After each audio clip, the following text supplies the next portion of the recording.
And welcome back to my channel. Friends, आज है सिलाई कोर्स क्लास का थर्ड डे और थर्ड डे में हम जानेंगे मेज़रमेंट लेने के तरीके। यानी मेज़रमेंट हमारे दो तरीके से लिया जाता है। सबसे पहला मेथड होता है कि हम अपने कस्टमर या अपना बॉडी से मेज़रमेंट लेते हैं और दूसरा होता है जो हमारी पुरानी सिली सिलाई कुर्ती होती है उससे नाप लेना। जो हमारी फर्स्ट क्लास थी उसमें मैंने आपको बता दिया है कि पुरानी सिली हुई कुर्ती और सलवार का मेज़रमेंट किस तरह से लेना है, और जो हमारी दूसरी क्लास थी उसमें मैंने आपको सिखाया कि बिगनर्स नाप को कैसे लिखें। मतलब हमने मेज़रमेंट लेने का तरीका तो सीख लिया, अब उसे अपने नोटबुक में किस तरह से नोट डाउन करना है तो वो मैंने क्लास 2 में बताया था। तो आज हमारी क्लास थर्ड यानी डे थर्ड है, जिसमें हम सीखेंगे कि आपको बॉडी से किस तरह से मेज़रमेंट लेना है। तो एक एक करके मैं सारे मेज़रमेंट आपको समझाऊंगी कि किस तरह से हमें नाप लेना है बॉडी से। तो आप ये नोटबुक में नोट डाउन भी कर सकते हैं या फिर आप इसका स्क्रीनशॉट भी निकाल सकते हैं, ताकि जब भी आप कुर्ती की कटिंग करने बैठेंगे तो आपको पता रहेगा कि आपको कौन कौन से मेज़रमेंट डालने हैं। तो चलिए शुरू करते हैं। तो मैंने यहाँ पे आपके लिए एक डायग्राम ड्रॉ किया है, जिसमें मैं आपको बताऊंगी कि आपको अपना या अपने कस्टमर का बॉडी से किस तरह से मेज़रमेंट लेना है। तो देखिए, इस तरह से मैंने आपके लिए एक डायग्राम ड्रॉ कर रखा है। तो सबसे पहले हम मेज़रमेंट लेते हैं लेंथ का। जब भी आपको अपने कस्टमर का मेज़रमेंट लेना है, ये हमारा होता है यहाँ से शोल्डर से बॉटम तक जितना भी उन्हें कमीज़ की लेंथ रखवानी है, तो वहाँ तक आपने मेज़रमेंट टेप को रखना है और इसका मेज़रमेंट कर लेना है। तो सबसे पहले जब भी आप किसी का मेज़रमेंट लें तो उसमें आपने मेज़रमेंट लेना है लेंथ का। तो इस तरह से आप अपने कस्टमर का लेंथ का मेज़रमेंट करें। लेंथ के मेज़रमेंट के बाद हम मेज़रमेंट करते हैं यानी नाप लेते हैं शोल्डर यानी तीरा। तो तीरा हमारी यहाँ पे दो हड्डियाँ होती हैं। तो इस तरीके से आपको जब भी आप शोल्डर का मेज़रमेंट करें, नाप लें, तो आपने शोल्डर का मेज़रमेंट लेना है बैक से, यानी पीछे से। आपको जो हड्डियाँ होती हैं शोल्डर पर, एक साइड से एंची टेप रखना है और दूसरी साइड तक मेज़रमेंट कर लेना है। कहाँ से करना है? बैक पार्ट से, यानी पीछे से आपको इसका शोल्डर का मेज़रमेंट करना है। तो इस तरीके से आपने अपने शोल्डर का मेज़रमेंट कर लेना है। शोल्डर के बाद हम मेज़रमेंट करते हैं चेस्ट का। अब जो बिगनर्स हैं उनको नहीं पता कि चेस्ट का मेज़रमेंट कैसे करना है, तो जो हमारी चेस्ट रहेगी, यानी ये जो हमारा आर्म होल का पॉइंट होता है, इससे 1 इंच नीचे आपने चेस्ट का मेज़रमेंट करना है। तो इस तरह से यहाँ से लेकर एक साइड से लेकर दूसरी साइड तक होता है हमारा चेस्ट।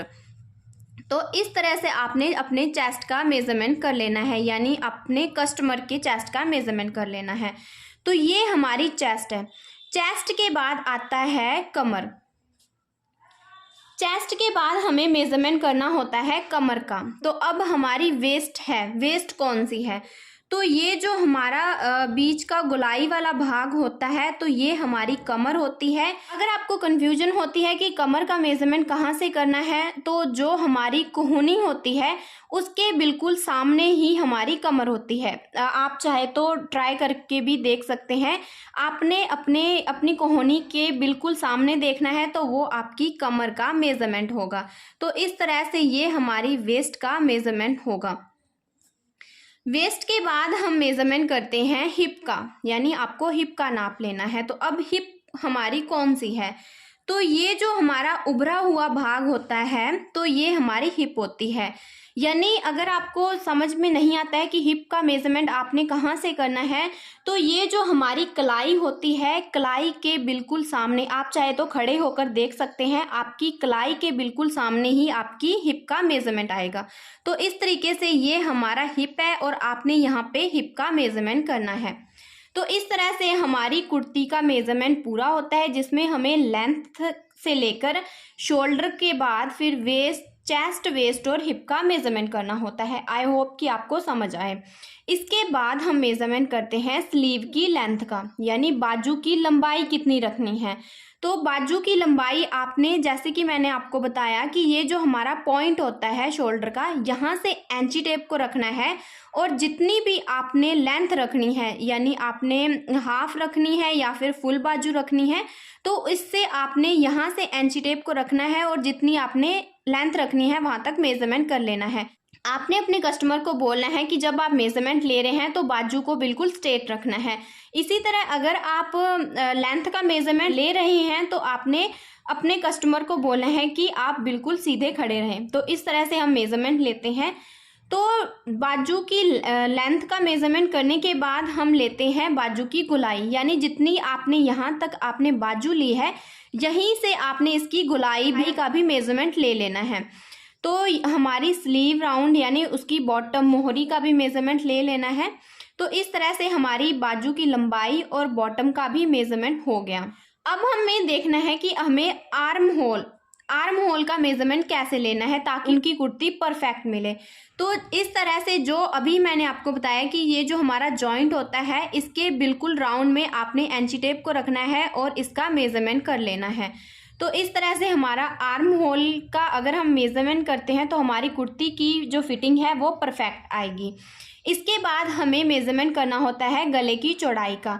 गले की चौड़ाई मैं आपको बता दूं कि हम मीडियम के लिए 2 इंच कर लेते हैं गले की चौड़ाई, और अगर इससे भी अगर किसी को बड़ा थोड़ा चाहिए शेप में तो हम 2 या 2.5 के बीच में ही रखते हैं। किसी को फुल जो है इसकी नेक विड्थ चाहिए तो हम 3 इंच तक भी रखते हैं। तो इस तरह से आपने गले की चौड़ाई ज़्यादातर 2 इंच पे लेनी है। ज़्यादा अगर आप चाहते हैं तो 2.5 पे ले सकते हैं, और उससे भी अगर ज़्यादा चाहिए तो आप 3 इंच तक कर सकते हैं। तो इस तरह से हम गले की चौड़ाई का लेते हैं, यानी आपको 2 इंच या फिर 2.5 तक ही लेनी है। इसके बाद हमें फ्रंट नेक की डेप्थ देखनी है कि अगले गले की लंबाई कितनी लेनी है। तो अगला गला हम मीडियम के लिए 6 इंच, 6.5, 7 इंच या 7.5 इंच तक ही लेते हैं। तो इस तरह से अगर आपने मीडियम पहनना है गला तो आप 6.5 तक ले सकते हैं। फ्रंट नेक के बाद हमें मेज़रमेंट लेना होता है बैक नेक का, यानी पिछले गले की लंबाई कितनी लेनी है।